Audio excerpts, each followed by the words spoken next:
Hi, come let's see the difference between tell and say. Tell. The example for tell, let's see now. Hey Nivi, let me tell you something. Here we have used the word tell to share some information or any news. Say. Nivi, say hello to my friends.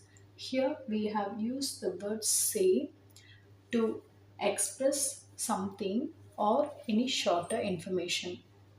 அதாவது del அப்படின்றத இடத்துல வந்து ஒரு இன்ஃபர்மேஷனை share பண்ணிக்க போகிறாங்க or any நியூஸை share பண்ணிக்க போகிறாங்க அப்படிங்கிற இடத்துல வந்து we are using the word tell. Say அப்படின்றது வந்து டு எக்ஸ்பிரஸ் சம்திங், ஏதோ ஒரு எமோஷனலை வந்து நம்ம எக்ஸ்பிரஸ் பண்ணுறோம். சே ஹலோ அப்படின்ற மாதிரி எக்ஸ்பிரஸ் பண்ணுறோம். அது இல்லைன்னா ஒரு ஷார்ட்டர் இன்ஃபர்மேஷனை சொல்கிறோம். I think this video will be useful for you. Thank